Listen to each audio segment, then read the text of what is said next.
In this video we explore something other than old railway lines. This time we are looking at the old World War II guns and tunnels of Rottnest Island.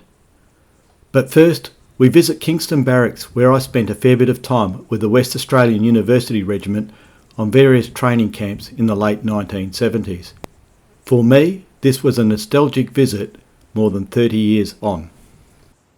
From the parade ground we can see one of the old guns and the accommodation blocks.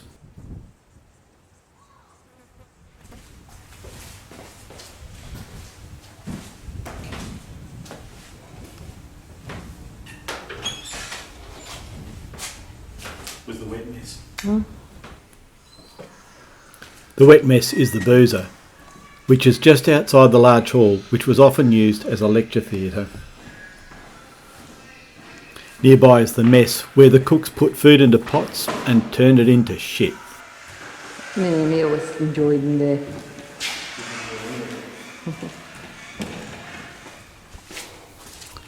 Across the parade ground are buildings once occupied by the Royal Australian Artillery and Royal Australian Engineer Corps.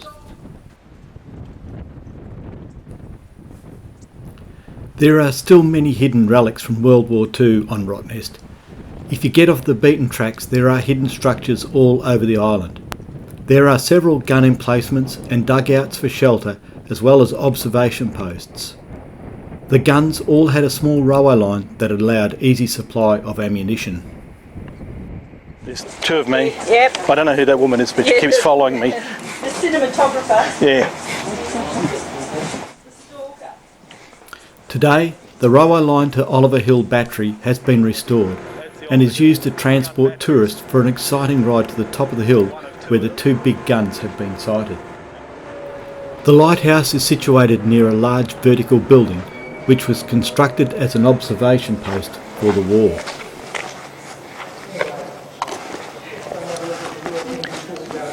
Oh, it's baby quokka. Bloody mouth. Oh. You used to be able to go down these things and get down to the bottom of the guns using your hands and feet and arms.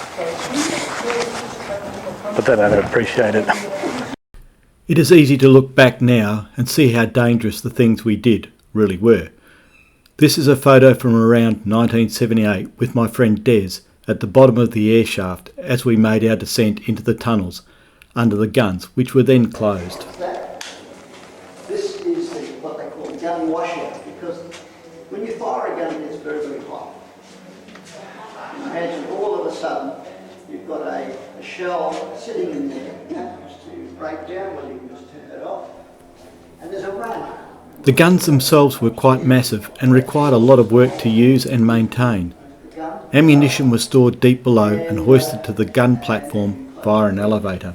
So if that happens to malfunction, where the ship is going to be in a minute's time. This is part of the sighting mechanism of the gun.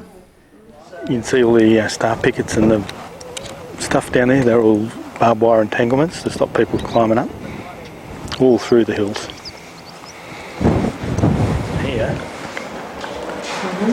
they're what they used to fire from Corunna Downs. They had one here. They're the ones I found buried in the bush that time. That big one. Well, I found the bits that they sat in. This area was used as a casualty clearing station and is at the entrance to the tunnel complex underneath the gun. We are now entering the top part of the tunnel system where the shells were once stored. Yes, I have, because I came up there. I didn't know that part existed.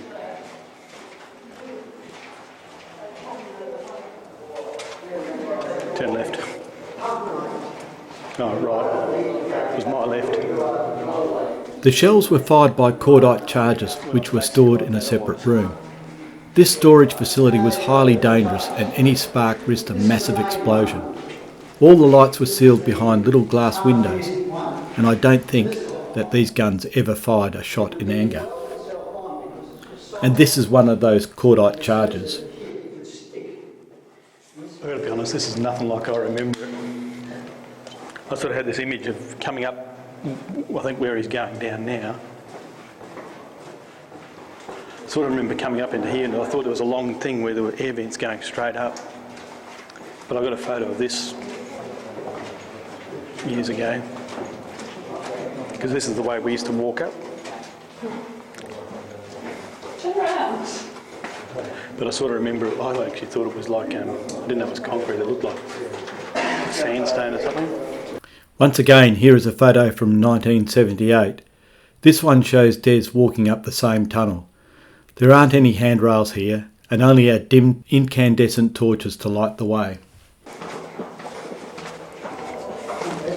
You just can't imagine climbing up here with no lights on.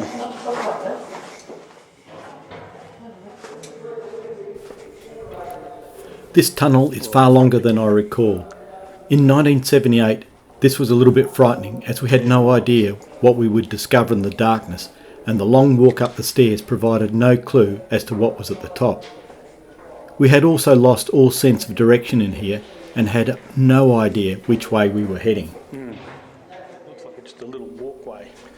We had come from a fairly big room and only found the tunnel in a corner, hidden in the gloomy lights the torches produced.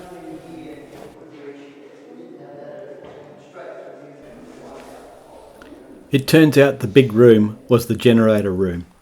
It has been set up with some old motors and pictures on the wall of the equipment that was located here, including a massive switchboard. I think I've been up in there, and that's a corridor that goes left and right, and it's got big air vents up there that go outside. No, they're different ones. Once again, a photo from our youthful exploration into the tunnels. Des is at the end of the corridor looking up one of the air vents. The public tour is over as we head out the way Des and I first entered these tunnels.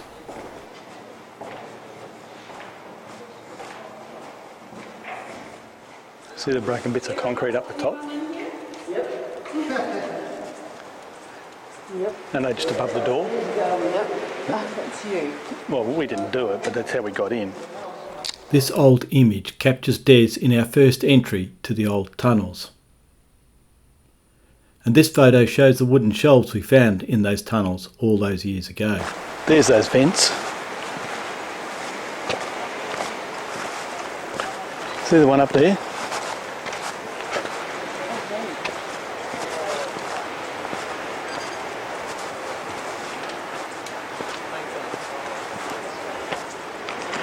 When we found these years ago, these two air vents, they had this image, they were much taller.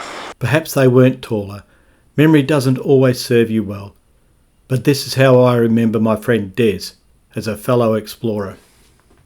As the video closes, I will share a couple of still images that were taken during the war. The first shot shows the railway heading down to the entrance of the generator room, where the air vents can be seen in the distance. To build the tunnels and the guns, the hill was removed and everything was built, with the soil replaced after completion. The steps in the narrow tunnel can be seen here. This interesting photo shows the female staff at one of the observation posts. Check out the box on the side of the building here. And the last photo is the same observation post more than 75 years later on, and the box is still there.